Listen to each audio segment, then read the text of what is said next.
ఈ చర్చలకు ముందే ఇరాన్ కొన్ని కండిషన్‌లు పెట్టింది. అమెరికా గూడా కొన్ని కండిషన్‌లు పెట్టింది. అంటే ప్రీ డిస్కషన్స్ అన్నమాట. చర్చలకు ముందుగా.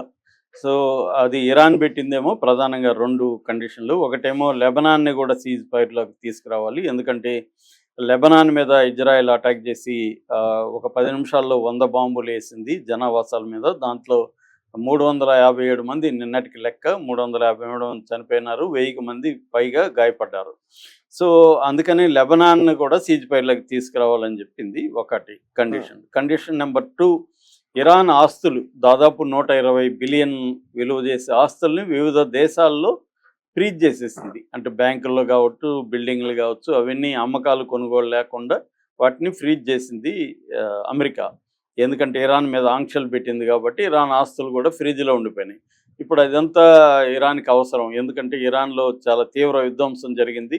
అదంతా మళ్ళీ పునర్నిర్మాణానికి మినిమమ్ 5 ఏళ్ళు పడుతుందని చెప్తున్నారు. దానికి పెద్ద ఎత్తున డబ్బులు కావాలి ఇరాన్‌కి. కాబట్టి మా ఆస్తులు మాకివ్వండి అనేది ఇరాన్ అడుగుతుంది. హ్మ్. అది ఈ 2 కండిషన్‌లకి అమెరికా ఒప్పుకోలేదు. కానీ లెబనాన్ మీద దాడులు ఆపమని మాత్రం ఇజ్రాయెల్‌కి అమెరికా చెప్పింది. లెబనాన్ కూడా ఆపింది.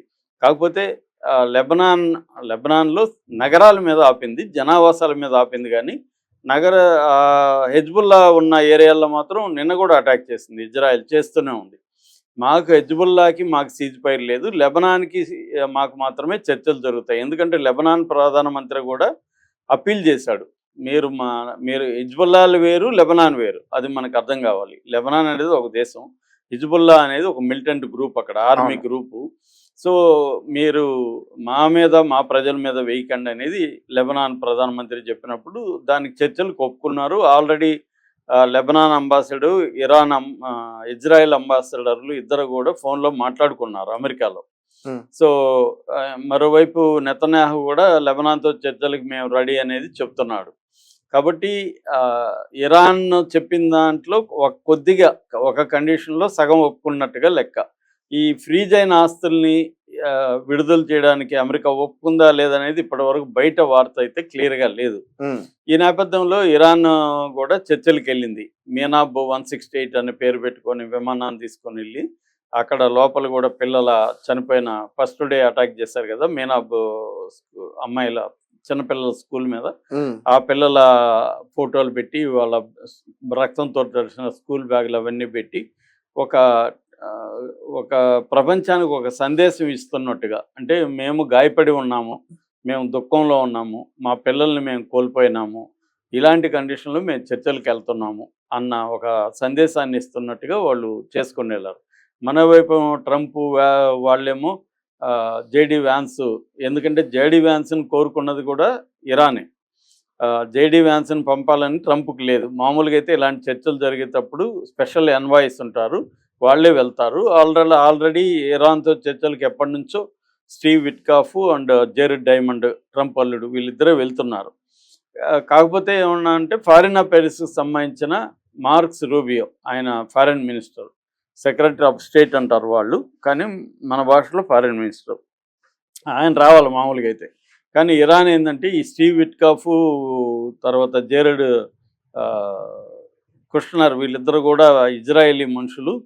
సో, వాళ్ళకి ఇజ్రాయెల్‌కి అనుగుణంగానే మాట్లాడతారు. మాకు వీళ్ళ మీద నమ్మకం లేదు. ఆల్రెడీ పలు దఫాలు మేము వీళ్ళతో చర్చలు చేశామని ఇరాన్ రిజెక్ట్ చేసింది. కానీ దాని బదులుగా జేడీ వ్యాన్స్ అయితే మాకు ఓకే అని చెప్పింది. సో, కానీ అమెరికా ఇరాన్‌ను రిజెక్ట్ చేసిన వాళ్ళని గూడా మళ్ళీ పంపించింది. జేడీ వ్యాన్స్‌ని గూడా పంపించింది. కానీ జేడీ వ్యాన్స్ గూడా ఏమి డిఫరెంట్‌గా లేడు. జేడీ వ్యాన్స్ కూడా అమెరికా ప్రయోజనాల కోసమే ఉంటాడు గదా! అది నిజం. ఒక డ్రామా అంటారు. ఎందుకంటే మామూలుగానే డ్రామా ఎలాగుంటదంటే, నేను చాలా సార్లు ట్రెంచ్ మెథడ్ చెప్తుంటా ఏనుగులది. హ్మ్. ఏనుగును పట్టుకోవడానికి అడవిలో పెద్ద గొంతు తవ్వుతారు. ఏనుగుల్ని తరుముతారు. ఒక ఏనుగు పడుతుంది. పడినాక ఒకడొచ్చి అంకుశంతో పొడుస్తాడు. పొడిచినప్పుడు అది వాడిని ఎనిమీగా ట్రీట్ చేస్తుంది. ఇంకొకడొచ్చి చెరుకు అవన్నీ పెడతాడు, దానికి మేత పెడతాడు. వీడిని ఫ్రెండ్‌గా ట్రీట్ చేస్తుంది ఏనుగు. కానీ వీళ్ళిద్దరూ ఒకటే గదా! వీళ్ళిద్దరూ ఒకే బ్యాచ్. వీళ్ళిద్దరికీ ఏనుగుని పట్టుకొని టేమ్ చేయాలనే కోరిక. కానీ ఏనుగేమో ఒకడిని నమ్ముతుంది, ఒకడిని ఎనిమిగా భావిస్తుంది. అలాగా ఆహ్, అమెరికా లాంటి దేశాలు గూడా ఏం చేస్తాయంటే, ఒకడేమో సాఫ్ట్‌గా ఉన్నట్టు, ఇది అందరూ చేసే పనే. పోలీస్ స్టేషన్‌లో గూడా ఒకడు మనల్ని కొడుతుంటాడు. ఇంకొకడొచ్చి మనకి టీ తెప్పించి అది ఇది జేసి ఎందుకు సార్ ఇవన్నీ, కొద్దిగా చూడండి, వాడు దుర్మార్గుడు వాడు, అది ఇదని మనకి చెప్తుంటాడు. సో ఇది అందరూ చేసే టెక్నిక్ అనమాట. అలాగా జేడీ వ్యాన్స్ ఏమో యుద్ధం వద్దంటున్నట్టు ఇవన్నీ డ్రామాలనేది, ఇవన్నీ బాగా తెలిసిన మేధావులు చాలామంది చెప్తున్నారు ప్రపంచవ్యాప్తంగా. జేడీ వ్యాన్స్‌కి అంత సీన్ లేదు. జేడీ వ్యాన్స్ కూడా ట్రంప్ లాగే బెదిరిస్తున్నాడు కదా! నిన్న కూడా చూసాం జేడీ వ్యాన్స్ బెదిరిస్తున్నాడు. అంటే మేము చెప్పిన దానికి మీరు ఒప్పుకోకపోతే మీకే నష్టం. డెట్రిమెంటల్ టు ఇరాన్ అన్నాడు నిన్న కూడా. సో మేము మాక్సిమం అండ్ బెస్ట్ డీల్ ఇచ్చాము. ఇది ఫైనల్ డీల్ కూడా బెస్ట్ అండ్ ఫైనల్ డీల్ ఇచ్చాము. అది ఇరాన్ ఒప్పుకోకపోతే ఇరాన్‌కే నష్టం, మాకు కాదని చెప్పి పోయాడు నిన్న కూడా.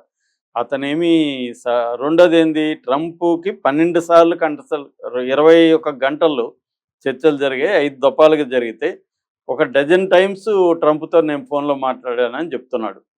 మరి డజన్ టైమ్స్ మాట్లాడాడంటే అర్థం ఏంటి? ప్రతి కండిషన్‌ని పదే పదే ట్రంప్‌తో చర్చించి ట్రంప్ చెప్పినట్టు వింటున్నాడు.